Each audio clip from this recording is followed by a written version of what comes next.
Moin Moin, hallo und herzlich willkommen zu einem neuen Video hier auf meinem Kanal. Und heute gibt es hier eine Runde Shakes and Fidget und heute treiben wir auf W50 unser Unwesen und wir haben hier eine Rechnung offen und zwar mit der Schattenwelt. Wir haben hier nämlich das Dojo der Kindheitshelden freigeschaltet und dort werden wir mal versuchen, die auch zu besiegen. Wir haben hier sehr gute Chancen, den kompletten Dungeon abzuräumen und das liefert uns einige Erfahrungspunkte. Denn den hatten wir kürzlich freigeschaltet. Ich hatte hier schon die ersten 2 Gegner besiegt gehabt. Habe ich nicht auf Band gehabt jetzt, aber ja, ich habe nicht gewusst. Ich habe die einfach so gefree-tried. Wenn ich jetzt gerade einen Versuch offen hatte, habe ich das versucht. Und die waren einfach One-Hit. So, ne? Also der Dungeon ist komplett free Erfahrung. Ich habe mir auch überlegt, ja, soll ich mir den Dungeon jetzt aufbewahren oder soll ich mir den ein bisschen aufsparen? Aber ich glaube, das macht keinen Unterschied mehr. In Bezug dessen, dass wir stehen sogar gerade auf Platz 3 hier, das ist ja cool. Warte mal, da werden wir uns mal ganz kurz auf den ersten Rang hochcheaten. Ja, eigentlich gehören wir da gar nicht hin. Aber ja, wenn wir hier zur richtigen Zeit am richtigen Ort sind, dann können wir hier ein bisschen Alu spielen. Und dann bekommen wir ja auch hier Ehrenpunkte dazu. Und so können wir uns dann auf Rang 1 cheaten. Da brauchen wir ja nicht kämpfen, weil gegen Mozone würde ich vielleicht, glaube ich, gewinnen. Ja, der ist mittlerweile auch schon stark, aber gegen Zombie habe ich keine Chance. Ja, die Stat-Punkte, holy shit. Also das ist krass. Was ich sagen wollte ist, dadurch, dass ja viele Leute hier Dungeon-Pause gemacht haben auf dem Server, hatte ich dann überlegt, bewahre ich jetzt, weil ich habe das ja nicht gemacht, bewahre ich mir jetzt die neuen Dungeons jetzt noch auf oder macht es keinen Sinn? Und ich glaube, es macht keinen Sinn. Ich werde höchstwahrscheinlich die jetzt, definitiv legen. Ich hatte mir nur so gedacht, macht das jetzt noch einen Unterschied, die aufzubewahren? Aber ich sag mal so, ich versuche schon jetzt so langsam in Richtung Gold zu gehen, ne? Weil der Plan ist es ja von der Dungeon-Pause, dass man die Dungeons dann nimmt, so zwischen 480, 490 und damit so auf 500 und 500 plus pusht und dann switcht man dann halt auf Gold, ne? Was immer natürlich eine einfache Aussage ist, aber natürlich sollte man nicht nur immer stumpf auf Gold gehen, sondern halt von den 3 Quests die Quest nehmen, die im Verhältnis zur Zeit das meiste XP und Gold einem bringt. Und es bringt einem nichts, wenn man jetzt hier irgendwie, keine Ahnung, jetzt eine 10-Minuten-Quest hat, die aber komplett Dogshit ist. Und dann habt ihr aber eine 2 Minuten 30 Quest, die im Verhältnis zur 10-Minuten-Quest eigentlich viel besser ist, so, ne? Also klar ist die 2 Minuten 30 Quest meistens immer schlechter als die 10-Minuten-Quest, aber dafür könnt ihr die halt 4-mal nehmen und da dran bemessen dann halt eben, was man, im Verhältnis zur Zeit die Quest halt ausführt, so deswegen macht man das so. So, wie sieht es denn aus, ehrentechnisch? Wie viele Ehre haben wir denn hier? Wir haben 354, ja. Damit sind wir schon über Mozone, aber das hat es noch nicht ganz aktualisiert hier. Aber noch unter dem Zombie, ja. Deswegen werden wir mal noch ein bisschen Alu spielen, bevor wir gleich in die Dungeons reingehen. Und dann stehen wir hier dann hoffentlich danach dann auf der Nummer 1. Ja, es ist ein seltener Anblick, aber manchmal kommt das schon so vor, so vor allen Dingen nachts. Da spielen die meisten nicht. Wir haben es jetzt hier wieder 3 Uhr morgens, wo ich gerade aufnehme. Da sind die meisten offline so, ne? Aber das ist eigentlich so meine Zeit, ne? My time to shine. Und dann pushen die anderen nicht und da sind wir auf Platz 1. Na, herzlichen Glühstumpf. Ja, also wie gesagt, von den Stats her brauchen wir nicht drüber reden, wenn wir jetzt uns Zombie zum Beispiel anschauen. Da ist ganz klar, wer hier jetzt die 1 auf dem Server ist, ne? Und natürlich auch viele andere Spieler hier, die auch schon richtig heftige Werte haben, ne? Also wie gesagt, ich gehöre nicht auf die Nummer 1 hier, aber manchmal sichere ich mir dann den Rang schon und ist natürlich auch schön, ne? Auch mal auf den Treppchen hier zu sein. Gut, genug gelabert. Wir werden mal reingehen in die Dungeons und werden, ja, versuchen, den kompletten Dungeon zu clearen. Ich glaube, es sollte kein Problem darstellen, da der Dungeon nicht wirklich schwer ist im Verhältnis zu dem, was wir jetzt hier schon an Stat-Punkten und Level erreicht haben. Und ja, deswegen ist das Ganze, wie gesagt, Free XP. So, und dann schauen wir mal. Schattenwelt. Let's go. Greifen wir mal an. Und ihr seht, nicht mal ich komme an die Reihe, sondern ja, der Marquardt macht hier den Rest. Der Beardram, der teilt schon sehr, sehr gut aus. Und deswegen wird das Ganze, denke ich mal, kein Problem darstellen. Beardram hier fast den Gegner hier gewone-shottet, ja, also fast im Alleingang hier erledigt. Und dafür bekommen wir 300 Millionen XP. Das ist schon sehr köstlich auf jeden Fall, ne? Ja, jetzt kommt die Kunigunde dran. Stimmt, danach kommt ja dann noch die Kunigunde und dann komme ja ich erst dran. Also hier schon ein bisschen schwieriger auf jeden Fall, aber natürlich absolut gar keine Herausforderung für uns hier. Ja, und, aber knapp überlebt. Und mal schauen, was kriegen wir für Items. Können wir damit irgendwas... Ne, die sind natürlich auch sehr, sehr schlecht. Deswegen werden wir die mal gleich los hier. So, die Schattenwelt-Items von den Gegnern, die sind ja alle schon... Ja, also die sind alle schon gebraucht quasi. Das heißt, man kann sie nicht nochmal durch die Toilette spülen. Ne? Das ist ein bisschen schade. Da muss man dann halt eben... Ja, die kann man gleich zerlegen, wenn man sie nicht braucht. Und ja, das ist natürlich auch ganz nett. Stufe 502. Mal gucken. Ja, hier sieht es schon wieder ein bisschen besser aus. Allerdings ist die Spanne gefällt mir leider nicht ganz so. Aber daran sehe ich, dass mal meine Kunigunde eine neue Waffe mal so langsam bräuchte. Wird Zeit. Ja, aber dann muss halt auch die Spanne stimmen. Ne? Ohne Spanne mache ich hier auch nichts großartig. Ja, und so einfach sind wir schon 502. Ne? Geht relativ fix jetzt gerade, weil, wie gesagt, der Dungeon uns ja ein bisschen vorantreibt. Aber wenn man mal überlegt, es ist noch gar nicht so lange her, dass wir hier auf dem Server Stufe 500 erreicht haben. Und jetzt schon wieder 502. Und eventuell schaffen wir auch noch die 503, die Folge. Je nachdem, wie viel wir jetzt hier noch schaffen in den Dungeons. Oh, der Herzchenstab. Ja, die Spanne sieht gut aus.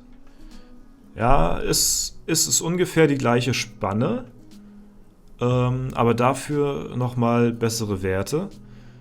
Das kann man machen. Wir müssen halt nur die Rune ändern. Eisschaden, Runentausch und dann machen wir das gleich mal. Wo haben wir sie denn hier? Zack, so, dann haben wir hier die 60% drauf, das ist gut. Ja, einen Sockel müssen wir auch noch hinzufügen. Ist natürlich ein bisschen teuer, aber ist okay. Nehmen wir den Stein, tauschen wir auch. So, zack. Und dann hat der Marquardt hier schon mal eine bisschen bessere Waffe. Jetzt müssen wir die nur noch mal verzaubern. Daran müssen wir auch immer denken. Muss mal gucken, haben wir hier ja, das sind Crap-Items hier. Warte mal. Ich muss hier auch noch was in die Toilette schmeißen, wenn ich gerade dabei bin. Habe ich wieder nix. Habe ich wieder keine Epics hier. Ja, das ist ja super. Sehr schön. Ja, muss ich später machen. So, dann verkaufen wir das mal. Das bringt hier ja fast gar nichts. Und dann gönnen wir uns hier die Verzauberung bei der Hexe für den Marquardt.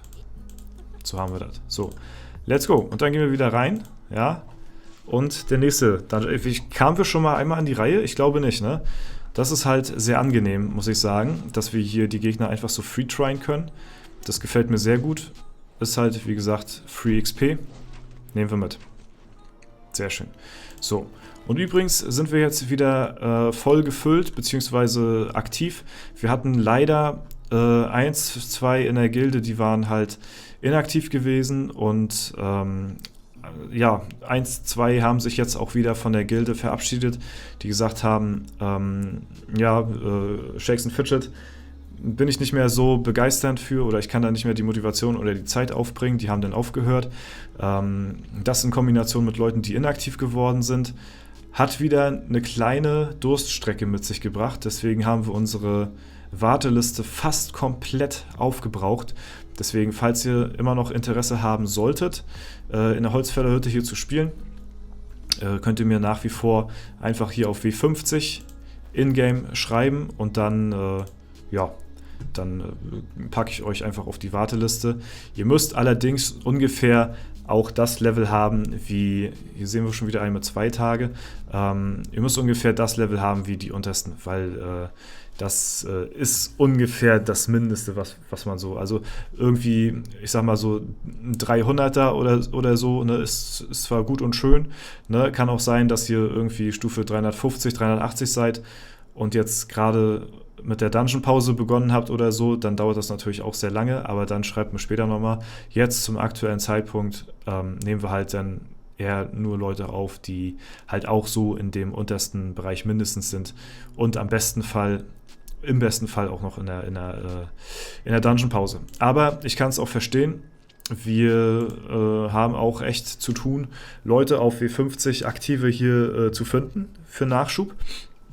Denn der Server, ja, ist ziemlich eingefahren so an sich, der ist noch ultra aktiv, aber jeder ist halt für sich in seiner Gilde, ne, super, super aktiv, was die Konkurrenz natürlich extrem in die Höhe steigen lässt, was für einen gesunden, aktiven Server natürlich auch sehr, sehr gut ist, dass die Konkurrenz halt auch sehr vielfältig und vor allen Dingen halt auch in großen Massen am Start ist, aber die Leute, ne, das kann man natürlich auch komplett nachvollziehen, die Leute wollen natürlich mit ihrer Gilde nach oben kommen und die supporten und weiter vorantreiben, das wollen wir ja genauso, ne?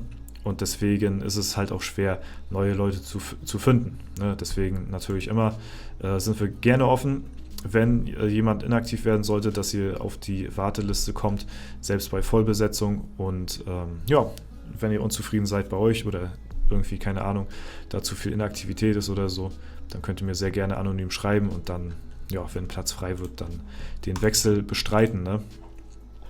So, machen wir weiter. Jetzt kommen auch wir mal an die Reihe hier beim Josef, dem Jodler, ne? Mal schauen. Der Marquardt macht auch nicht viel. Kunigunde, ja, gut, hat fast den Rest gemacht. Wir haben hier nur noch einmal kurz draufgeschlagen und dann hat sich das erledigt hier. Ja, das sind alles Items, die jetzt nicht unbedingt gerade sehr gut sind. Ich habe hier so einen Mix aus Legendaries und Epics bei meinen Begleitern. Wie ihr seht, es sind ja auch noch epische Waffen und die jetzigen Waffen sind halt auch schon besser. Liegt halt daran, dass ich den letzten Legendary Dungeon jetzt nicht so sehr krass gerunnt habe hier auf W50, dass ich jetzt meine Begleiter ausgerüstet habe, aber ist mittlerweile halt auch wirklich gar nicht mehr notwendig so, weil viele Dungeons sind nicht mehr offen. Das sind hier noch diese Hardcore-Dungeons, die noch vom Rest übrig geblieben sind. Ne? Bis jetzt auf den wir jetzt hier noch gleich auslöschen werden. Und dann ist das Ding hier schon fast durch. Ne? Man nimmt natürlich so kleine Verbesserungen mit, wie jetzt eben gerade die Waffe für den Marquardt und so, wenn sie sich halt anbieten. Aber auf Krampf suche ich jetzt kein neues Equipment für meine Begleiter. Die Zeiten sind jetzt hier vorbei. Das hat man früher gemacht, in einem etwas niedrigeren Bereich, um nochmal ein paar Etagen mehr zu schaffen. Aber jetzt mittlerweile kommt das, was kommt. Und ne. Ja, Kundschafter, leider wieder dieselbe Schadensspanne wie die andere Waffe hier. Das ist sehr traurig, weil die hätte ich nämlich tatsächlich schon ganz gerne genommen, muss ich sagen. Weil 50 Stat-Punkte, ja, es lohnt sich, bietet sich halt an, wie gesagt, ne? Und ja, aber die Spanne gefällt mir halt leider noch nicht so. Gut, der letzte Gegner, den wir noch hier über haben, der Rotzlöffel, und dann erreichen wir damit auch Stufe 503. Das ist ja schon mal ganz schön, ne? Dann haben wir wieder ein bisschen zumindest aufgeholt auf die Leute, die halt Dungeon-Pause gemacht haben und diese jetzt auch genommen haben. Kann sein, dass wahrscheinlich Leute auch immer noch Dungeons offen haben, die sie nicht genommen haben, ne? Aber zumindest komme ich jetzt halt so ein bisschen an die Leute ran, die jetzt schon gepusht haben, ne? Das ist ja ganz schön. So, umso besser natürlich... wir haben verloren, lol. WTF. Umso besser natürlich für mich, dass die Dungeon-Pause für die anderen Leute so wenig wie möglich Unterschied gemacht haben, ne?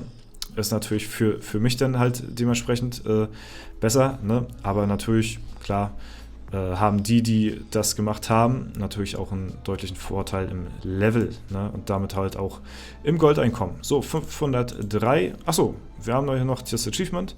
Young Dojo Meister haben wir hier freigeschaltet. Und die Handschuhe für die Kunigone können wir auch gleich wieder grandioserweise zerlegen. Okay, ja, das war's. Wir haben die 503 erreicht. Sehr schön. Und haben damit den nächsten Dungeon hier komplett besiegen können. Ja, die nächsten Gegner sind hier wieder ein bisschen schwieriger. Kleinen Push noch hingelegt. Ist ganz nice, können wir mitnehmen.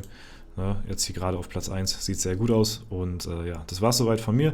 Wenn es euch gefallen hat, lasst gerne eine Bewertung und Kommentar dazu da. Ansonsten wünsche ich euch noch einen super schönen Tag. Vielen Dank fürs Zuschauen.